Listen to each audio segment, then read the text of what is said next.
Heidegger. Bom, vamos dar início à nossa reunião do grupo de estudos.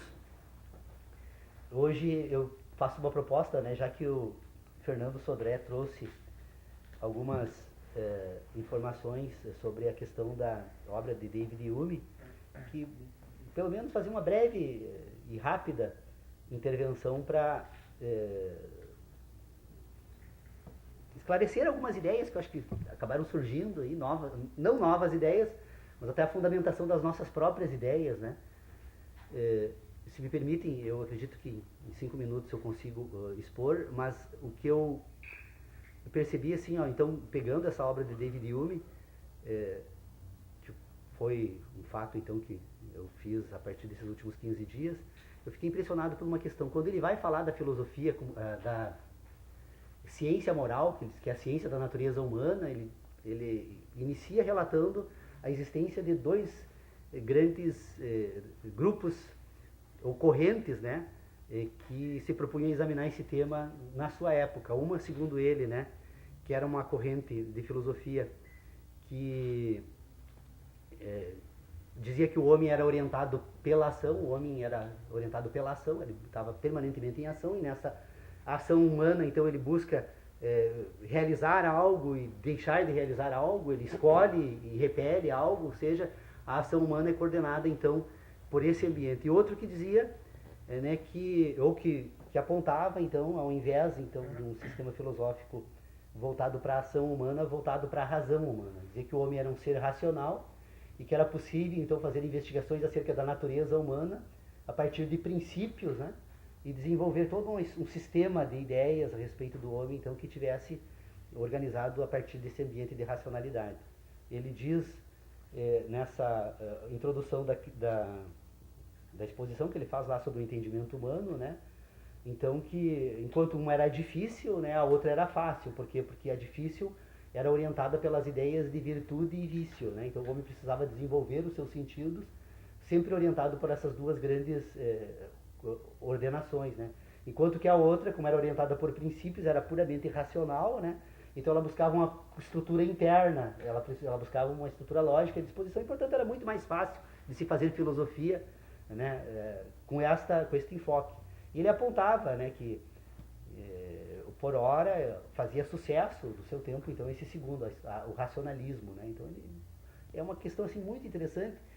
Mas o que interessa também sobre esse trabalho de David Hume, ali, quando ele vai falar sobre a exposição sobre as ideias humanas, é que ele, então, vocês percebam, se nós pudéssemos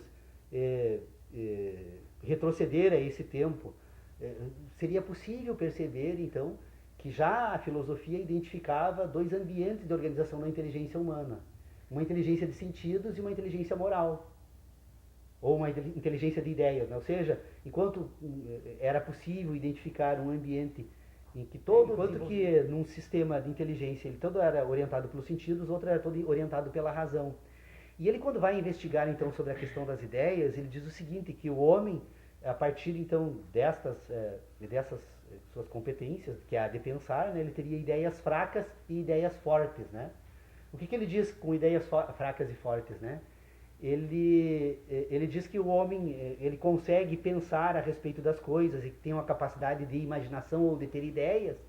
E ele diz que o homem tem uma outra capacidade que, segundo ele, na língua inglesa da sua época, não havia uma palavra que pudesse explicar. Ele fala de um homem que tem a capacidade de ter impressões. Então, um homem com capacidade de ter ideias e um homem com a capacidade de ter impressões. Então, essas impressões eram resultantes, segundo ele, do quê? Da dor, do prazer, da raiva, do frio, do calor, né? Então todas essas sensações produziriam impressões no homem, e a capacidade de ter ideias, ou esses sentidos mais fracos, segundo ele, seriam então buscadas da memória das sensações e da capacidade natural do homem de imaginar as coisas. Ele faz toda uma investigação a respeito disso, então, e eu acho que ele coloca em evidência, David Hume, nesta sua obra, então, duas considerações que seriam extremamente importantes, quem sabe a gente tentar retomar esse debate, porque realmente é possível, se ele identificou essas questões, isso lá em meados do século XVIII, é porque realmente a filosofia sempre esteve presente em duas grandes linhas de investigação, né? Só que o que aconteceu, o que ele diz, qual é a finalidade dessa filosofia racional, né? Ele diz que ao invés de melhorar os costumes, né, essa filosofia se volta para investigar a natureza humana, né? Então, enquanto que uma filosofia, então ela teria, segundo ele, a finalidade de melhorar costumes, né? A outra teria a oportunidade de melhorar a razão, formar a razão. E aí a gente percebe que abre-se nesta afirmação aí, pelo menos para mim, eu fiquei, como é que é? Não seria perplexo o termo, porque não estaria tomado de perplexidade, mas me caiu assim como uma coisa extraordinária, exatamente esta percepção. Olha, se eu posso melhorar os costumes, se eu posso formar a razão, é muito mais fácil eu imaginar que posso formar a razão e com isso educar o homem. O melhorar os costumes a partir unicamente da razão, unicamente dessa habilidade do homem que é de ter ideias e de ter capacidade de imaginar, né? Segundo então essas suas memórias, esse acervo todo de conhecimento. Então, se eu tenho um ser humano que pode ter um entendimento formado, então aí está o alicerce, a base, toda a estrutura sobre a qual se assenta a filosofia moral que nós estudamos e temos hoje, que prevaleceu na academia e que serve como referência para tudo aquilo que nós chamamos de filosofia. Exatamente quando a filosofia abandona a investigação dos sentidos, né, e parte então em busca da natureza humana, de uma natureza que poderia então formar o entendimento, e formando o entendimento humano a partir então desta investigação agora eu posso, e aí nós vamos encontrar presente em outras obras, Teoria Pura do Direito de Hans Kelsen, né, o que ele vai dizer lá? Qual é o propósito da Teoria Pura do Direito? Constituir um sistema de conteúdo espiritual objetivo. O que é um sistema de conteúdo espiritual objetivo? É um sistema que o conteúdo é dado pela formação do entendimento. Eu formo o entendimento, e quando eu formo o entendimento, eu dou um conteúdo espiritual objetivo. Ou seja, para usar uma palavra, já que temos o Lucas e o Guilherme aqui, que estão se iniciando na filosofia, talvez não tenham a clareza do que significa dar um conteúdo espiritual objetivo, seria dar um objeto, dar algo, que poderia ser coisas transcendentais, né, para o espírito. Então eu introduzo no espírito um objeto, pelo entendimento, formo esse indivíduo, então, a partir do entendimento, e aí eu deduzo que esse indivíduo pode submeter a ação. É um sistema em que se propõe submeter a ação pela formação do entendimento. Enquanto que o outro é um sistema que propõe formar o entendimento a partir da ação, da análise da ação. Então, eu posso analisar a ação humana, percebendo que o homem... Então, veja a importância dessa afirmação inicial de David Hume, né? De que o homem é orientado pela ação, que ele identifica nessa corrente filosófica. Se o homem é orientado pela ação, então eu da ação humana eu vou entender, formar o entendimento. E aí, se eu intervir na ação humana com o objetivo de controlar, né, o vício e aprimorar as virtudes, eu tenho um indivíduo agora que é coordenado por uma educação voltada então para o aprimoramento das suas virtudes, né? E, portanto, eu formo um indivíduo a partir daí. Enquanto que eu tenho outro sistema que imagina que é possível formar o entendimento, com isso dar um objeto para o espírito humano e, portanto, governar o homem. Vivemos hoje esta época. E eu imagino que destas nossas discussões aqui, porque o que David Hume faz ali, olha, eu virei um especialista em David Hume dentro de uma página, né? Mas realmente eu não estou brincando, eu li umas 4, 5 ali sobre a origem das ideias que ele escreveu também. Óbvio que eu li, né? E óbvio que agora tudo que disser a respeito de David Hume também vou atrás. Mas se é que eu entendi como iniciar essa leitura de David Hume, o que a gente percebe na origem das ideias de David Hume, quando ele fala então de um sistema de impressões, é que quando ele coloca nesse sistema de impressões, ele mistura, né, aquilo que nós separamos aqui no grupo de estudo, que são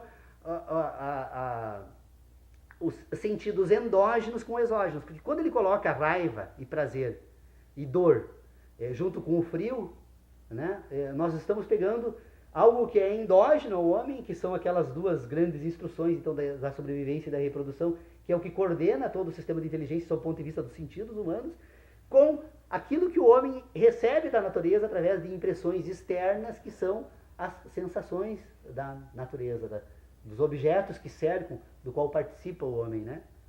Então vocês vejam o quanto David Hume é atual. Não precisa ser lido todo ele como uma Bíblia, mas dialogar com David Hume para tentar entender o que David Hume quis, o que ele estava atrás, o que ele buscou na sua época, para daí então, percebendo essa distinção, verificar qual a importância que vai ter então para todo o sistema filosófico quando Kant cria a analítica transcendental. Quando ele vai, a partir da investigação das ideias de juízos sintéticos e analíticos, constituir então as bases sobre os quais se assenta todo um sistema filosófico que agora não mais está voltado para o imanente, para o homem que age, mas algo que está voltado para transcendente, para o homem que pensa. Então Kant constitui, cria, funda, né? É todo um sistema filosófico, por quê? Porque ele escreve o discurso da ciência, ele dá à ciência agora um discurso que é pondo em ordem o transcendente, e ele faz isso quando ele cria a ideia de juízo analítico a priori, né? Que ele diz que seria possível pensar um objeto cujo predicado não pudesse ser afastado do sujeito ou separado do sujeito. Na medida que um sujeito e predicado se funde ao ponto de você não conseguir mais separar, você tem agora algo para levar para esse ambiente de transcendentalidade, e a partir dessa transcendentalidade agora então constituir todo esse sistema de entendimento que tem por propósito então agora constituir esse sistema objetivo que vai compor a alma humana. Desculpe, eu prometi 5 minutos, eu falei 10, mas se eu entendi David Hume, o que eu li é isso, e me pareceu assim, que David Hume, se vivesse conosco aqui, com toda certeza ele estaria aplaudindo o trabalho que fazemos aqui no grupo de estudos, porque isso põe em ordem algumas questões que ele levanta e que, pela tarefa que ele se jogou, que foi investigar na filosofia as ideias de causa e consequência, né, ele cumpriu com a sua missão. Ele colocou uma pedra, para falar na linguagem da construção, né, Dr. Pedro Osório? Colocou uma pedra no alicerce de todo o sistema que vai constituir a filosofia moderna. Porque é sobre essa que Kant agora vai erigir então toda a sua obra, e é sobre essas duas grandes obras que eu acho que nós podemos modestamente erigir a nossa, porque realmente é possível dar um salto gigantesco, especialmente para entender os processos que permitem trabalhar com aquilo que nós estamos em crise na sociedade contemporânea, que é a educação. Se nós queremos mudar o mundo, nós precisamos mudar a educação humana. E nós temos uma educação humana que despreza os sentidos ao ponto tal de ter constituído um homem hoje que busca se afastar tanto desse universo que ele transformou a terra em sujeira. 19 de abril, que foi ontem, o dia do índio, que passemos a admirar os índios por terem a terra no corpo, porque eles têm a terra no corpo, porque têm amor à terra. E ao contrário do que eu ouvi numa entrevista da Rede Globo, uma repórter, quando desocuparam a aldeia Maracanã, eles não, por isso não são mendigos. Eles não são mendigos por terem a terra no corpo. A terra no corpo é nossa grande mãe, e que toda essa educação moral que formou o nosso entendimento nos coloca cotidianamente que quando temos terra junto conosco estamos sujos. Então eu acho que podemos voltar a uma civilização que passe a amar a terra, amar os outros seres, respeitar a natureza, para viver em harmonia e aí sim cumprir aqueles grandes desígnios do universo, né, que é estar harmonizado entre todos na natureza. Desculpe a minha, mas eu realmente estou emocionado com a leitura e com os entendimentos que tive, porque acho que essa obra me despertou do sono dogmático, usando a linguagem do nosso amigo Leonardo Iwasaki, que chama muito. Tá gravado, muitas vezes falei do filme aqui, mano. Mas uma página dele, não precisa ler muito mais do que isso, porque ali ele vai expor todo o sistema. Basta ler uma. Eu acho que a grande tarefa nossa aqui talvez não seja acumular conhecimentos ou informações sobre a história da filosofia, sobre a história do pensamento humano. Mas a grande tarefa nossa aqui seja fazermos a todos, né, provocações. Tem outro da mesma época aí que quando... Precisamos pôr em ordem as coisas. Mais ou menos. Spinoza e Bacon, né? Esses dois tem que... Bom, se me trouxer bacon hoje, eu como, né? Bacon é um... Não, tô brincando, porque na verdade eu digo assim, eu não li, eu sei de bacon. O bacon saber, verdadeiramente é saber pelas causas. O bacon precipitou os estudos nessa área aí, que não foi forte dele, mas que teve uma parte que o Hobbes também entrou nessa área do entendimento. Só que o Hobbes, ele passa por isso de uma forma menos detida, vamos dizer assim, e depois ele aprofunda para a questão da... Mas Spinoza e Bacon e Hume, tudo, eles são fundamentais. Nisso que tu tá falando. O Hume realmente,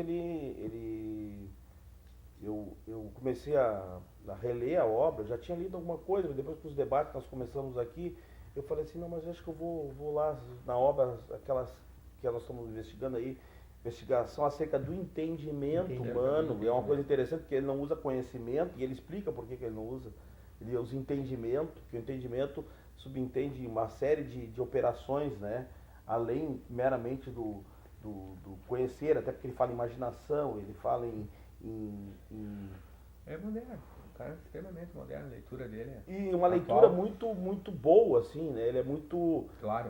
Claro, concatenado, né, às vezes você estuda determinados filósofos que para desenvolver o pensamento, eles fazem um vai e vem que dificulta um pouco a compreensão, e ele não, ele é muito linear, né, então ele é muito bom de ler.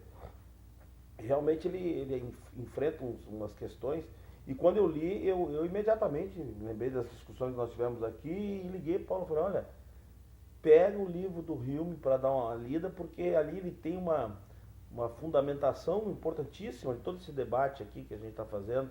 Sim. E realmente ele é impressionante. Eu fiquei impressionado também quando ele li, tanto que eu estava lendo um dia à noite, só para relatar, sem entrar muito no debate, porque isso aí está fora um pouco do nosso objetivo aqui.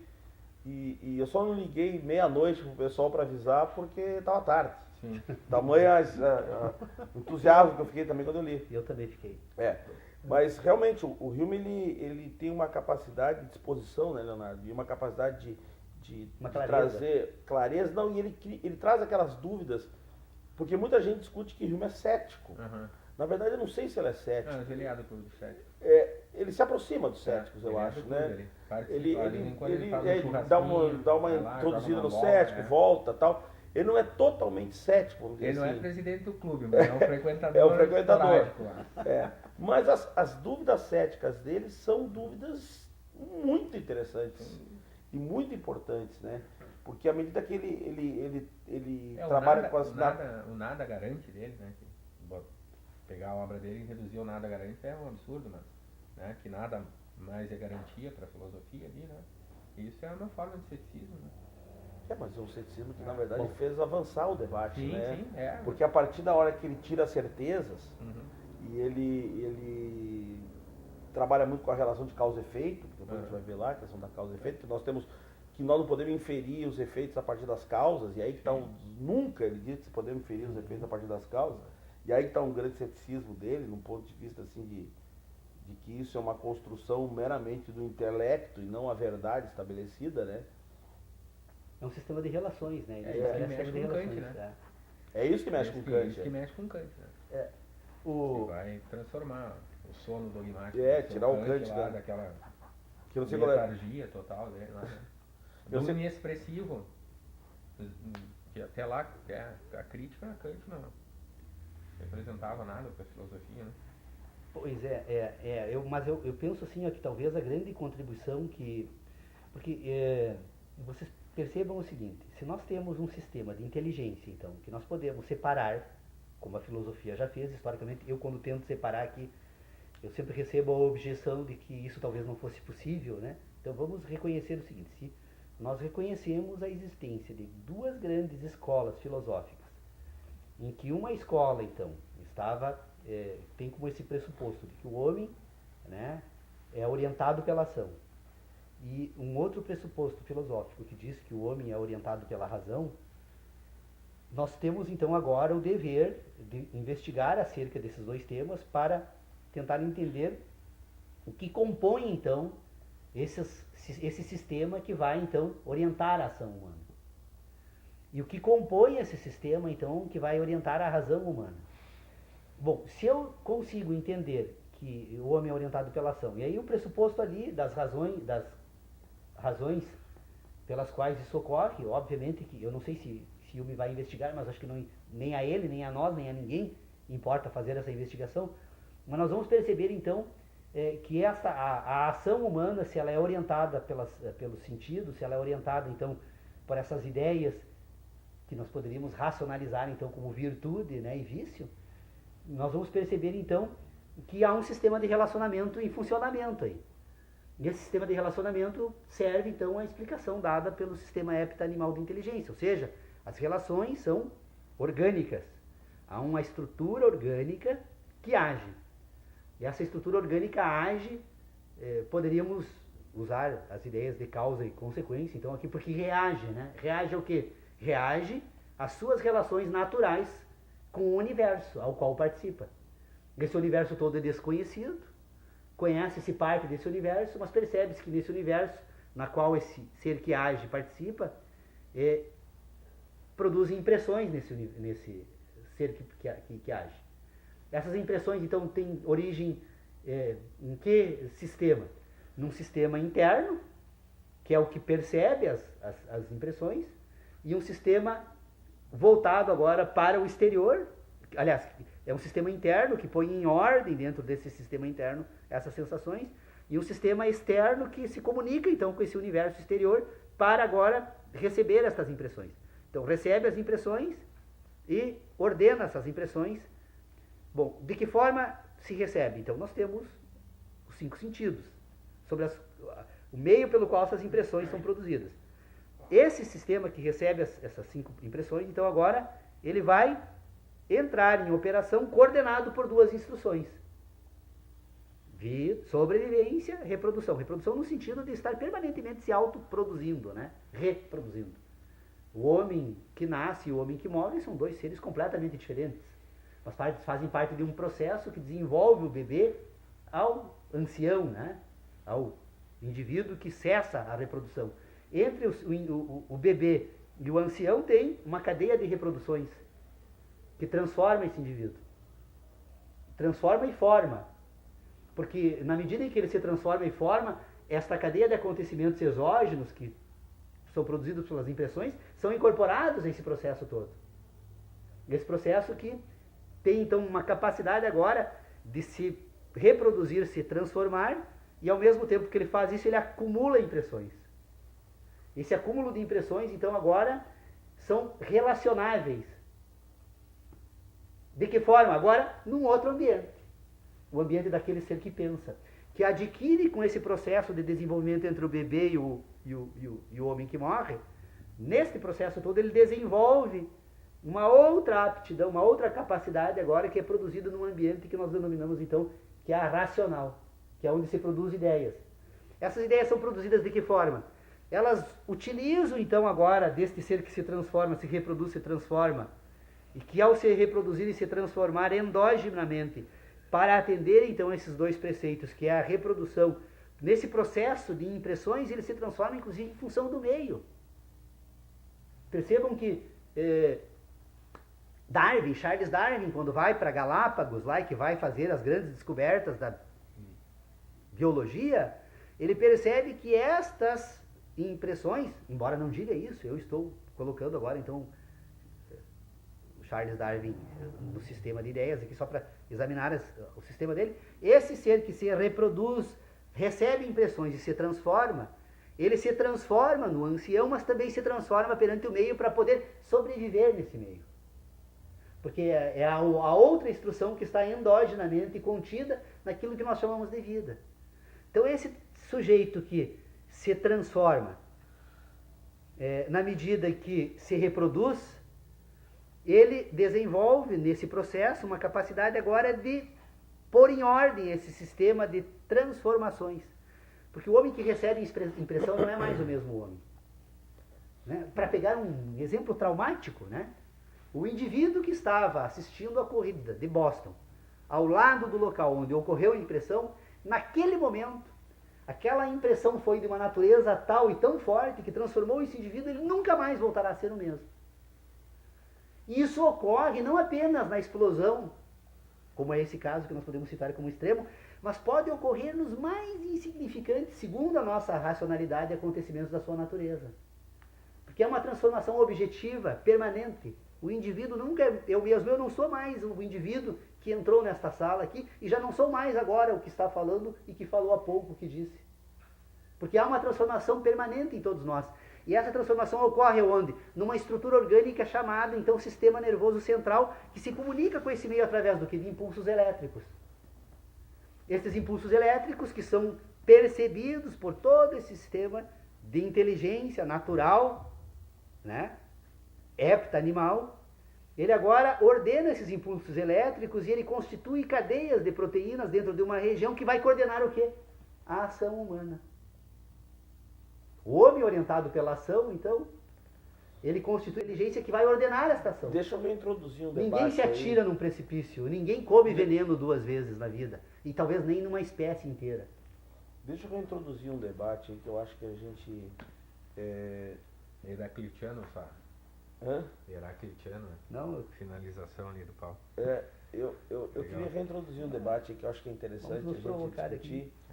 É. Até para fundamentar o nosso conhecimento mesmo, né? Assim, essas reflexões às vezes servem mais para a gente mesmo, Claro. esclarecer os nossos... as nossas próprias ideias. Não, Uma coisa que eu acho pra muito... finalizar ali, eu fiz os pré-socráticos lá, Heráclito, né? Antes de Sócrates, tu vai dizer, né? Nunca se banha no mesmo rio 2 vezes, né? Sim. Ele que dá essa ideia de movimento para a filosofia, que até então é lá.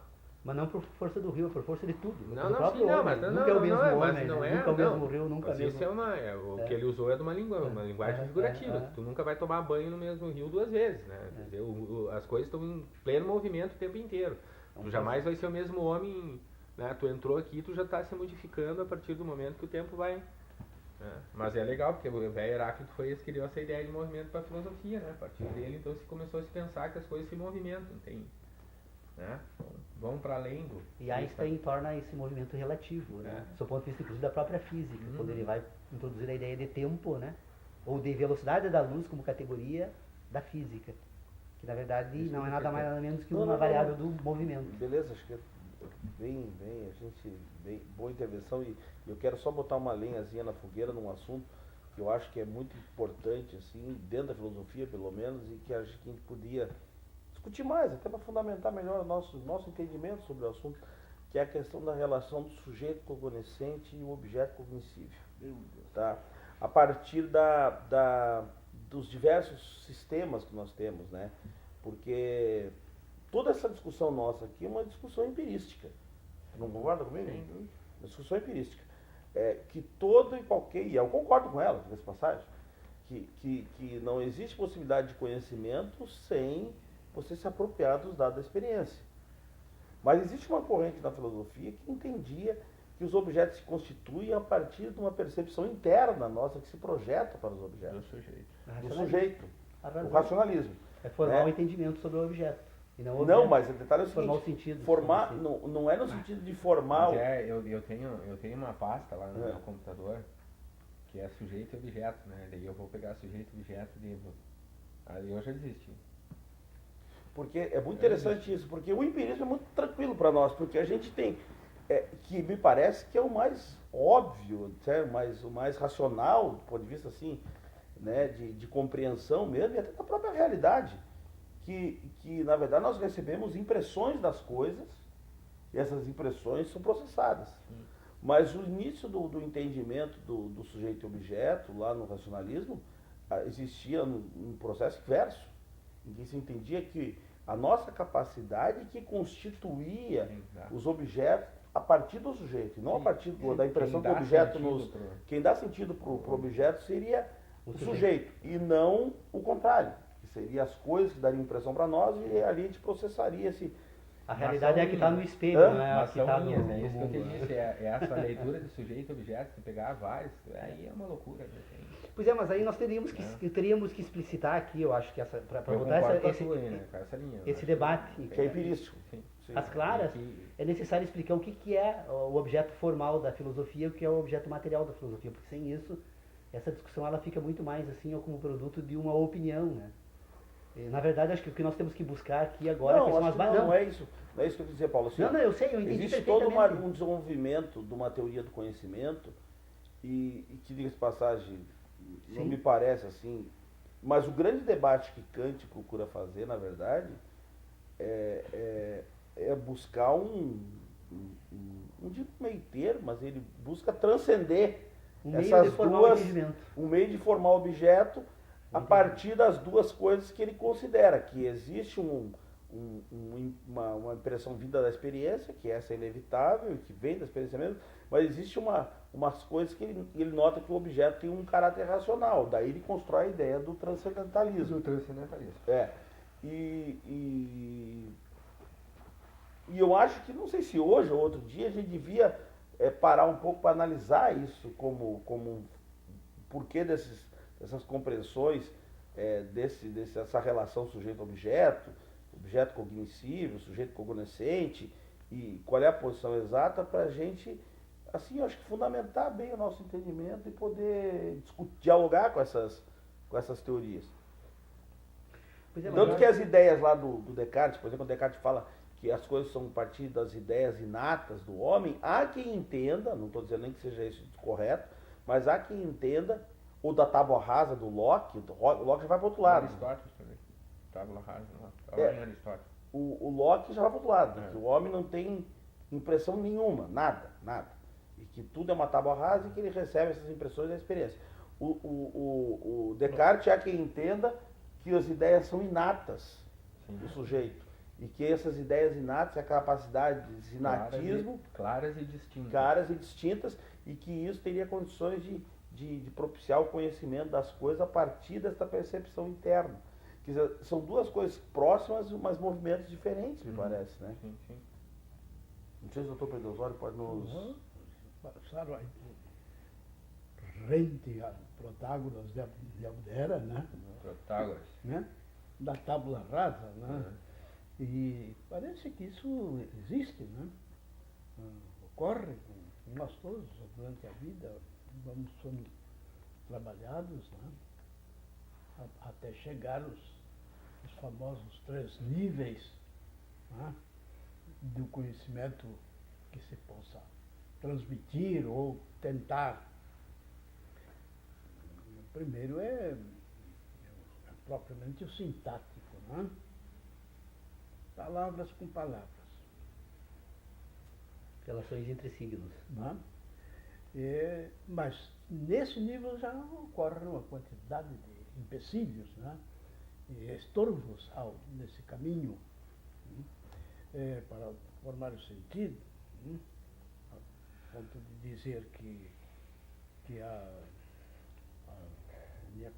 franjas da minha camisa espuída, né? Me entristece.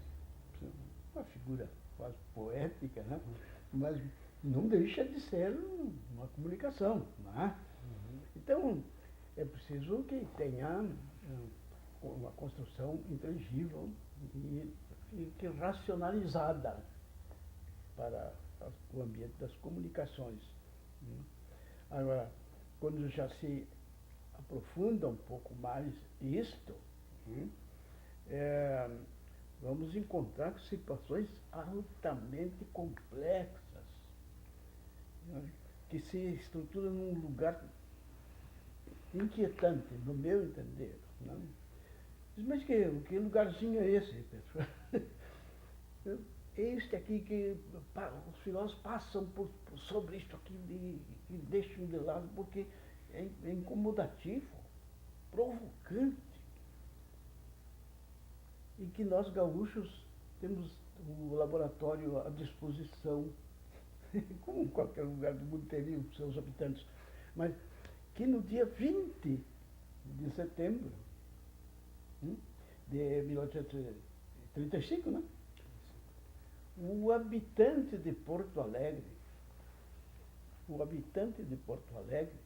podia formular adequadamente uma pergunta: eclode ou não eclode a Revolução Farroupilha?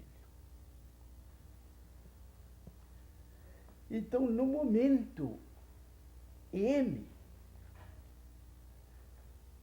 que antecede, por isso é M', que antecede ao momento do conhecimento amplo do fenômeno, esse instante, nesse momento, M anterior, todas as variáveis determinantes da ocorrência estão postas de modo inarredável. Uma só delas que não atuasse, o fenômeno não ocorreria. Ou ocorreria de outro modo. Então, isso é muito inquietante e eu não gosto disso, sinceramente. Não gosto, porque isto aqui parece que é um resvalar para o determinismo.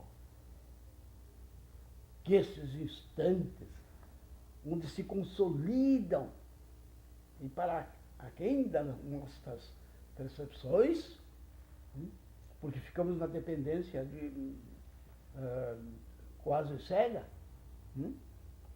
Então, é coisa muito curiosa.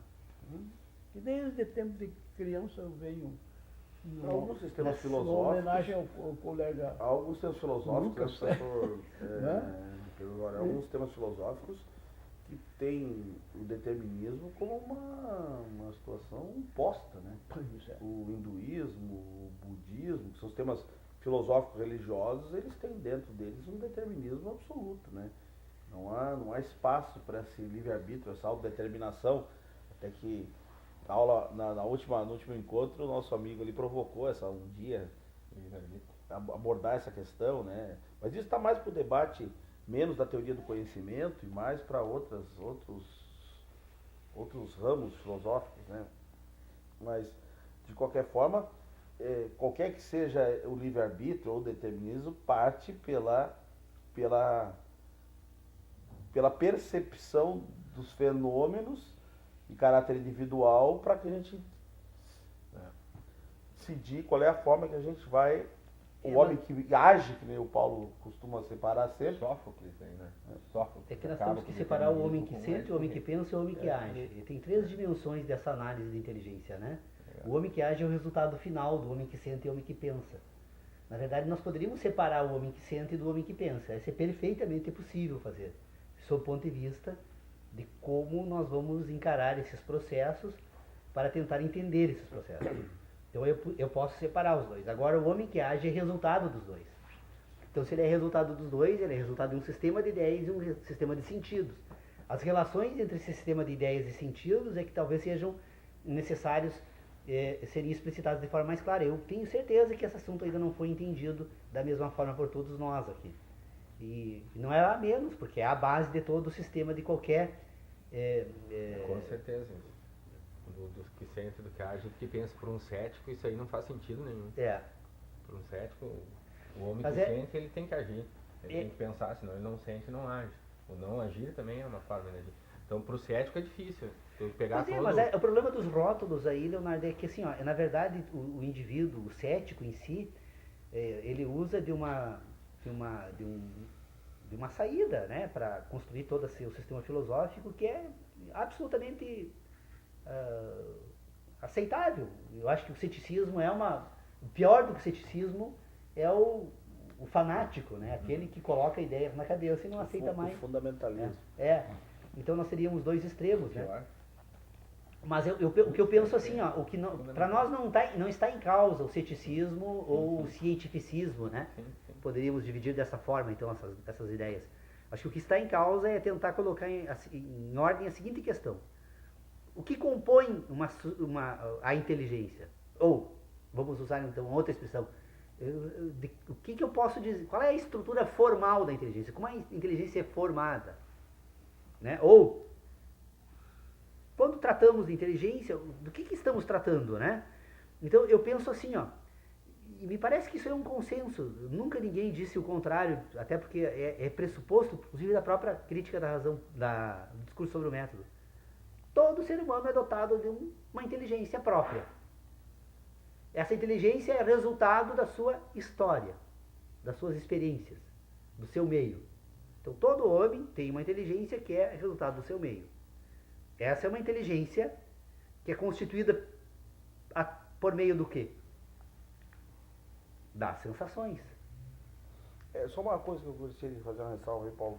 É bom deixar claro assim, que essa questão de inteligência é uma categoria desenvolvida aqui no grupo e que visa, na verdade, trabalhar com as teses do conhecimento, e não a questão da inteligência no sentido psicológico. Do saber. Do saber, Não, prático, não, né? não. Acho que isso tem que ser esclarecido, porque de repente não isso podemos ter alguma confusão categorial, sim, né? Entra na categorização da linguagem. Da linguagem. A linguagem, às vezes, não consegue exprimir tudo que a gente quer expor, né? Pois é, mas então, mas assim, ó, a inteligência é isso, é a que todo mundo tem, cada um tem a sua, né? Desde o homem lá que mora na beira do rio Uruguai e que nunca teve ou o índio lá no meio da Amazônia, ou todos nós aqui, todos nós temos um sistema de inteligência que obedece às peculiaridades da existência desse indivíduo. É. Então, eu acho que ninguém discorda disso, né? Bom, o que nós poderíamos dizer dessa inteligência? Que ela se apresenta porque ela tem uma forma. Isso é meio Paulo Freire, né? O que é essa forma? Também. São as relações que o indivíduo constrói no curso da sua existência a respeito de si e a respeito do mundo que o cerca. Então, a inteligência é composta por esse sistema de relacionamentos. Para um ribeirinho lá do rio Amazonas, né, a presença de um determinado tipo de madeira que lhe permite atravessar o rio e fazer dela uma canoa é relacionado de uma forma do que, para mim, se eventualmente alguém trouxesse e me jogasse essa madeira na minha frente, né, entre eu e esse indivíduo teria uma diferença muito grande, porque a forma da nossa inteligência seria diferente. As relações que fazemos sobre o mundo seriam diferentes. Então, nós temos uma estrutura formal de inteligência. Nesse sistema que constitui essa estrutura formal de inteligência, cada um desses diferentes indivíduos, cada um, o índio da beira do Uruguai e eu aqui, eles têm a capacidade agora de identificar um conteúdo material da inteligência. O que é esse conteúdo material? São as sensações que essa inteligência faz uso. Então, para mim, na presença dessa madeira, e para o indivíduo lá na beira do rio Amazonas, a madeira é a mesma. O objeto material é o mesmo. As sensações produzidas pelo objeto é o mesmo. O que muda entre um indivíduo e outro são as relações que eles fazem a partir das sensações que obtêm da madeira. Então, se nós temos um conteúdo material e se nós temos uma estrutura formal de inteligência, a adequação entre a matéria e a forma agora é o quê? É o entendimento. Os dois entendem a madeira. Só que a adequação entre a matéria e a forma são distintas. A adequação entre a matéria e a forma do ribeirinho do Amazonas e a adequação entre a sensação e a forma, entre a matéria e a forma minha, são diferentes. Ora, então nós dois entendemos. O problema é a estrutura formal que compõe a inteligência para adequar a estrutura material. Então, eu diria o seguinte, a estrutura formal da inteligência é composta pelas relações entre todas as sensações do indivíduo. Essa é a razão pela qual separar conhecimento e ideia. Posso fazer uma intervenção? Deixa só que eu não posso terminar. Não, é só para... Aí atrapalha o meu raciocínio. Não, só uma coisinha que eu queria interferir aí. Entendimento e conhecimento. Adequação, não, eu não estou falando... Se é para falar do conhecimento...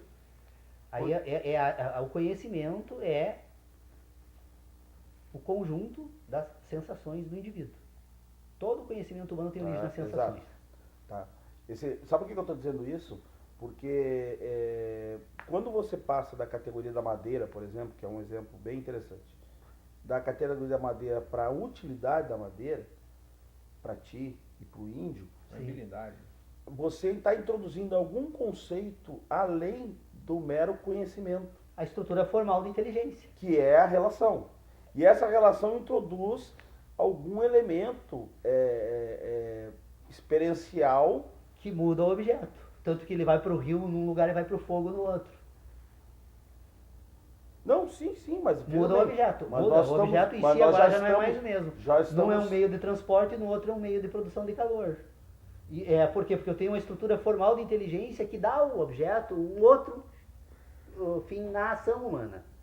Porque se o homem é coordenado pela ação, ele tem uma estrutura formal de inteligência que vai ordenar esta ação agora na sua existência.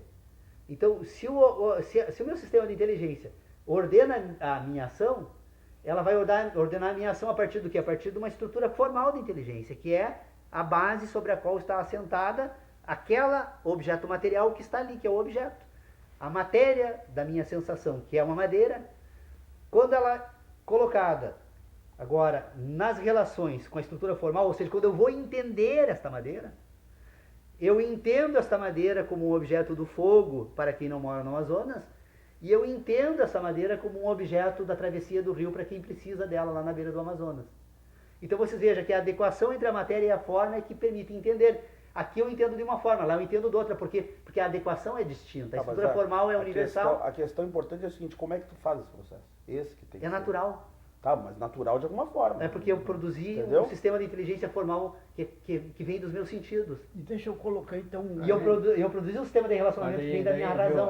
A racionalidade. Tu dá um salto. Aí tem questões de necessidade, de cultura. Lógico, é isso que eu tô insistindo. Todo o contexto histórico do indivíduo vai pesar na estrutura formal da inteligência. Deixa eu colocar o porque é dele, tanto que todos nós temos uma inteligência distinta. Ele não se sai. E nada garante, segundo David Hume, nada garante que lá na Amazônia a utilidade da madeira... O cara vai fazer canoa da madeira. Não, eu sei que estou dizendo assim, ó, que lá na Amazônia, como o Paulo está botando, claro, como forma de exemplificar, ele não está dizendo que é isso, ele está dizendo lá na Eu estou Amazônia... só usando um exemplo para poder pôr mas em eu estou ordem dizendo que essa nada distinção garante que lá na necessária, Amazônia que nós alguém não pense na madeira fazemos. como fogo, não como... Aliás, eu faço. Não pensa na madeira Mas como nós fogo. não fazemos. Não, pense nela como fogo, mesmo estando lá. Sim. Entendeu? Que nada garante que lá o Estando à pensamento... beira do Claro, rio, mas vai sim. depender daí da utilidade que essa madeira vai ter na Então, por experiência. isso que é a Agora- questão da estrutura formal, né? Mas por a isso que eu adequação entre... Pega aquele meu heptálogo da inteligência ali O que eu coloquei no formalismo, Facebook ali, e o formalismo é um perigo, né? que na verdade são 6, né? Não, é isso Deixa que eu eu tô dizendo. colocar É, meu- o formalismo Deixa é eu um colocar perigo. meu- Ele é universal, índio, né? porque o Inteligência for- natural. O formalismo é tão perigoso porque ele causa um determinismo, às vezes, né?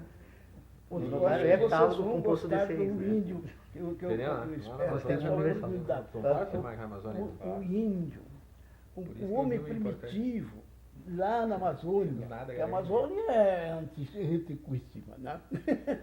Então, e as necessidades humanas. Então, o índio tem necessidade do quê? De tomar água, né? Sim. A água é a nossa formação básica, tem mais... Olha aí, ó, Então, então, vai dar um exemplo. Então, imagem. o índio, né, ele não tinha vasilhame. Isso é um estágio adiantadíssimo. Ele vai sorver, vai sugar a água nos riachos, assim de piranhas. Mas ele não quer saber disso, ele quer saber da água. É uma necessidade. Olha aí. Se vão me morder os beiços é outra coisa. Então ele vai e recebe um golpe, um ataque das piranhas, de alguns, nos lábios. Esse é um desses. E ali, instinto de conservação, o animal, né? Sim. Ele recua. As coisas se harmonizam no ambiente e ele volta a investigar. Ficou curioso daquele lugar desagradável. Né? Volta e ele vê no espelho d'água ele próprio. Mas não sou eu, é um outro que está ali. Porque foi este outro que me fez esse mal. Porque cada vez que eu me aproximo, ele vem. Ele vem, esse outro. Então, ele raciocina em torno disso. Não é? E a relação que ele faz é de uma importância Cultura vital, formal. É. me parece. Porque ele vai apelar para o primeiro instrumento, a concha da mão, para não ir diretamente à proximidade da madeira, que era o exemplo que vocês davam agora, né? E agora dessa figura. Me parece que não é uma fantasia supor que esses índios, esse homem primitivo, sorvia, bebia água de algum riacho, onde mais. Então, são coisas que naturalmente podem ser colocadas e se criar aí uma fantasia, né? Enfeitar isto com uma linguagem adequada, comparando com Hume e outros tantos pensadores, para ver por que ele se colocou dessa forma. Doutor Pedro Osório, eu imagino que toda a estrutura formal de inteligência, ela não é apenas nossa. Eu acho que os animais possuem uma estrutura formal de inteligência. De uma maneira geral. De conservação, principalmente. Não, todos os animais adotam um determinado comportamento ambiental que se adequa ao ambiente em que vivem. Exato. Né? Então esse comportamento ambiental é resultado do quê? De uma estrutura formal de inteligência. Né? A diferença entre a inteligência do animal e a inteligência humana é que agora, nesta adequação entre matéria e forma, nós desenvolvemos habilidades mais avançadas. Por vezes surpreende, né, Paulo? Até no reino animal. Por vezes surpreende de uma forma. Eu vi quarta-feira um que me deixou assim, pensativo, fazendo em cima do dedo, parecido com isso, uma onça, né? Como é que elas vivem, como é que elas se integram, nas necessidades, quando seca. A estratégia de caça. Cara, ela caça uma babuína lá que tem um filhotinho nas costas, e ela leva pra cima da árvore. Quando ela percebe que o filhotinho tá ela derruba. Não, eu chego e me dar um negócio aqui, gente, não tem como explicar aquilo ali. E ela adota o nenezinho porque ela matou a mãe. Então isso aí é uma coisa assim que tu fica parado e pensando, mas meu aqui, ó. Mas como é que é? E daí tu explica como é que tu Os explica. crocodilos, aqueles que vão buscar a elevação da maré. Quando ela percebe que matou a mãe do. Eles saem 100 km de distância, sabe aonde vai acontecer o dia. E ela percebe, ela bota a mãe fora, não come, joga fora e fica cuidando do. Pois mas tu veja, nós temos então uma coisa, a estrutura formal de inteligência, então elas poderíamos chegar a seguinte conclusão, nada garante, né? Que a filosofia, né, reconhecendo isso, ela nos reconhece então como seres que sentem e que ordenam essas sensações e que da ordenação dessas sensações constituem uma estrutura formal de inteligência.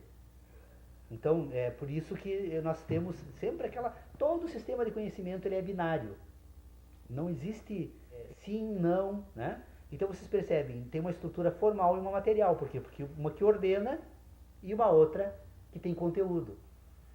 Então, se nós formos para o operador lógico, aquele não algo, e se nós colocarmos num operador lógico o algo dividido agora num sistema heptarrelacional, nós vamos perceber que essa estrutura não binária, não algo, e que depois incorpora então a possibilidade de, em 7 âmbitos, abrir o operador lógico não algo, e nós colocamos um sistema elétrico, e nós colocamos agora toda a estrutura nervosa central, colocamos um cérebro, que a partir desse sistema de chaveamento vai construir cadeias de proteínas, nós vamos perceber perfeitamente que é possível esquematizar, inclusive a inteligência racional humana.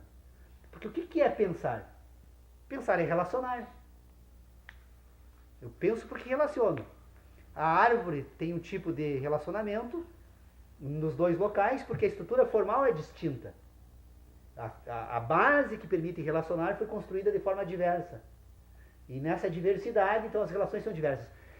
E isso é feito de que forma?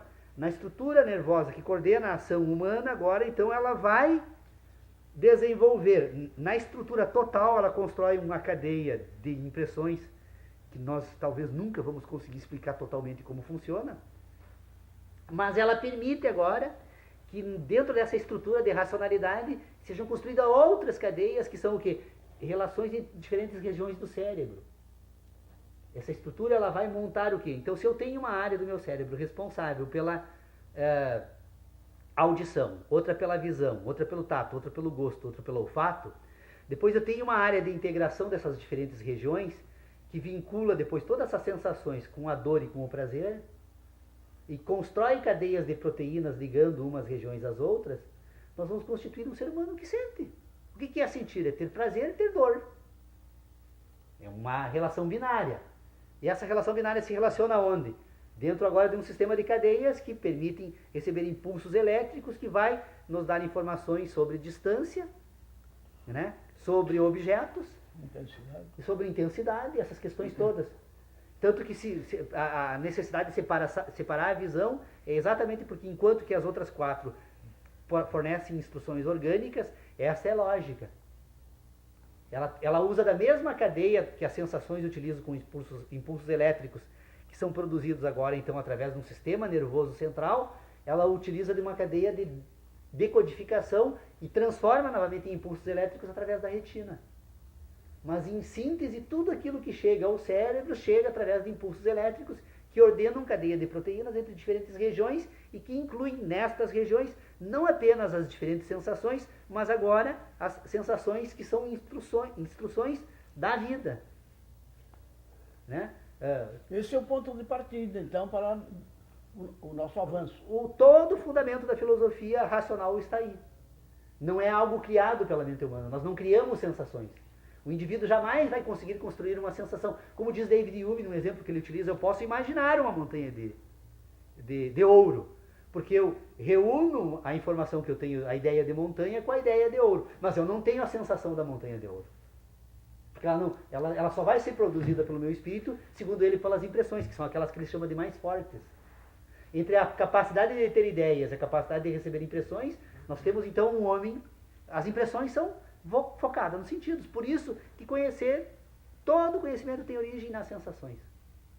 Porque se eu não tenho sensação, eu não tenho conhecimento. E aí alguém vai me dizer, não, mas espera aí, eu posso conhecer apenas a partir de um sistema de ideias, como esse caso da montanha de ouro. Mas eu não tenho conhecimento da montanha de ouro, eu tenho a ideia da montanha de ouro, que não é nada mais, nada menos do que a associação de memórias de montanha e de ouro.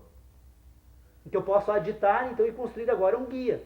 Eu posso sair à procura de uma montanha de ouro e eu vou saber identificar a hora que eu encontrar uma montanha de ouro, porque eu já tenho a ideia do ouro e da montanha. Mas eu ainda não conheço a montanha de ouro. Por que eu posso falar sobre Deus? Porque eu tenho a ideia de Deus. Eu posso conhecer Deus? Não, porque eu não tenho a sensação de Deus.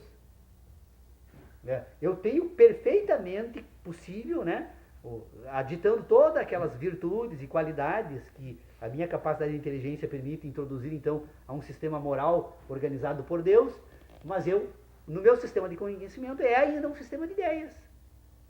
E aí eu pego isso é fundamental, porque separar conhecimento e ideia é pôr em evidência, então, agora sensações e razão, impressões e sínteses. A capacidade de fazer organizar esses dois momentos é que vai me permitir encontrar um sistema formal de inteligência puramente formal, sem matéria.